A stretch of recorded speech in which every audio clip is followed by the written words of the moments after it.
But there's an article that came out by Jesse Jackson this morning that was a really great read, essentially saying that we need to make this election about economic justice. So I want to discuss that. So Jesse Jackson did well. Number one, I don't know why the editor picked the featured image that they did. The featured image for Jesse Jackson's article is Hillary Clinton.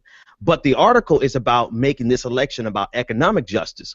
And if we're talking about economic justice, there is only one candidate who is talking about bringing real economic justice. Yep. Jesse Jackson even mentioned in the article the fight for 15, and we all know that there's only one candidate who's looking at the fight for 15, and that's Bernie Sanders. But the editor actually made this article, the featured image of this article, be Hillary Clinton. But I digress. The main point is that he really pointed out how significant economic justice is to America in general, but the African American community in specific. And this is, I think, probably the closest we're going to get to an endorsement from Jesse Jackson of Bernie Sanders. But the article hit on so many points. One of them that I wanted to point out is that he said that we need a movement for economic justice. We need a movement to do like Black Lives Matter did to criminal justice. We need that for economic justice. Yes. And that really resonates at what you were saying last hour, that there are so many issues that people try to make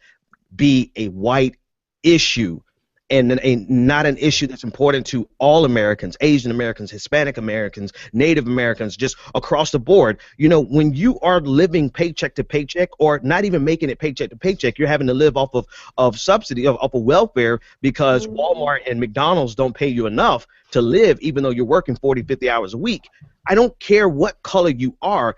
Economic justice is an issue that is important to you.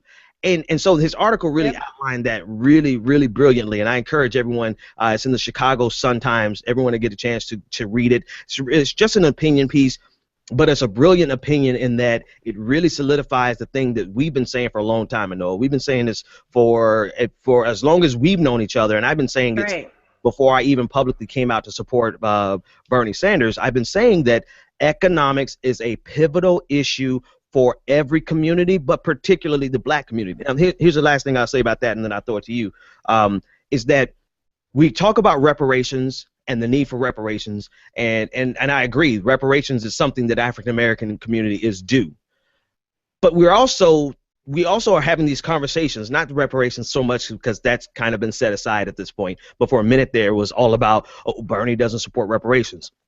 Now it's about Bernie doesn't know the language of race, and Bernie is a white male. He's benefits from white male privilege, and all these ridiculous things, and it's taking away from the reality that policies that Bernie Sanders wants to implement disproportionately benefit the African American community, because the African American community is disproportionately poor and disproportionately in poverty. So it is a race specific issue. Right? This is what I don't think they understand. When Bernie Sanders says the fight for 15, and you look at the overwhelming amount of people, African Americans, that are living on minimum wage, that is a race-specific benefit that will overwhelmingly benefit the Black community. Go ahead. No, seriously. And what's so interesting to me is, like, when you look at a lot of people who are supporting Fight for 15, when you look at people who are engaged, actively out there giving their testimony, is overwhelmingly Black and Latino, primarily women.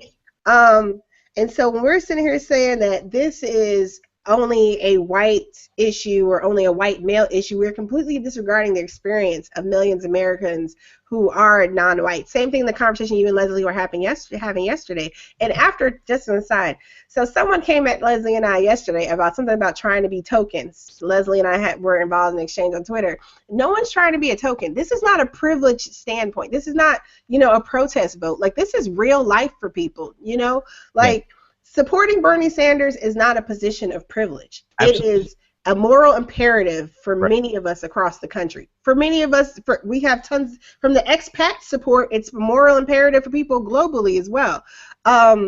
So when we're talking about all of these issues, even when people say that, and what they get at the angry white people issues, that people are mad at Wall Street.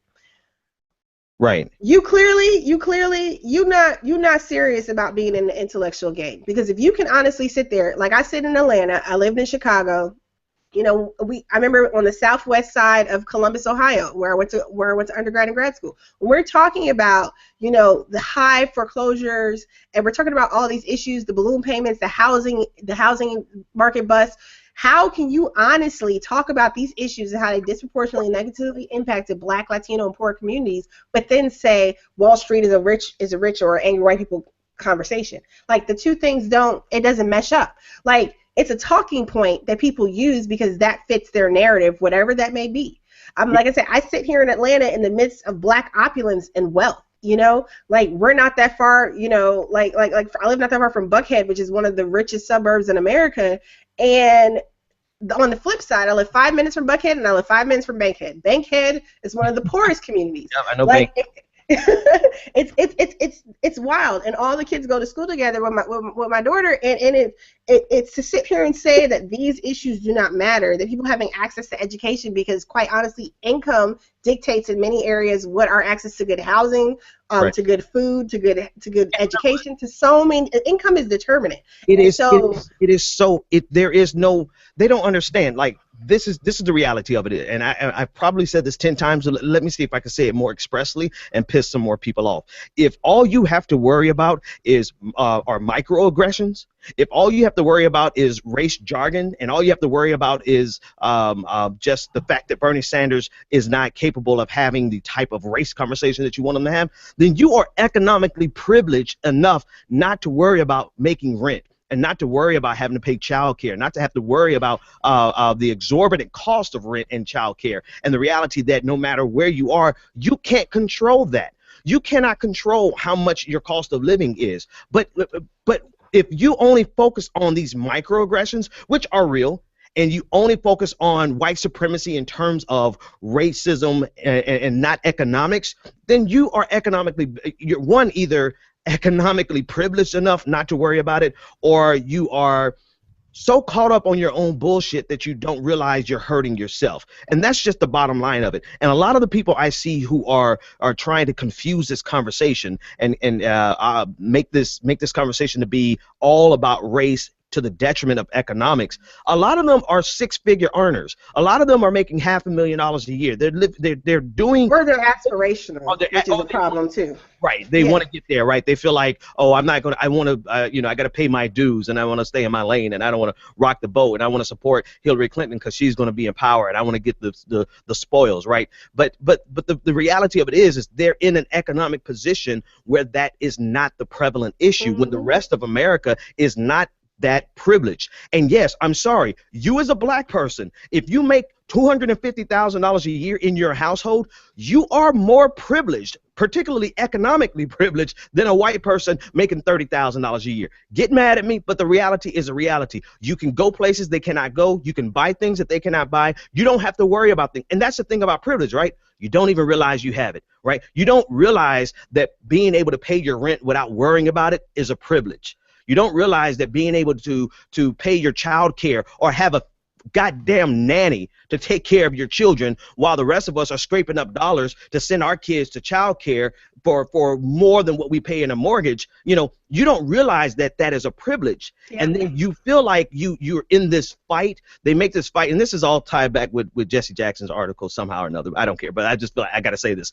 They make this fight about the only place where they're still experiencing some type of injustice, and there is injustice racially. There is white supremacy. There are problems. There are problems with white progressives. There are problems with there's just problems across the board in terms of race. However, you don't have to worry about rent. Miss us on this conversation about by $15 an hour, people don't deserve it, right? Or it's fairy tales and it's rainbows and it's unicorns, right? That's the whole thing that really pisses me off, and it transcends Black communities as well as white communities. All right, let me shift gears and get off of that one, because I've got a lot in me tonight that's really.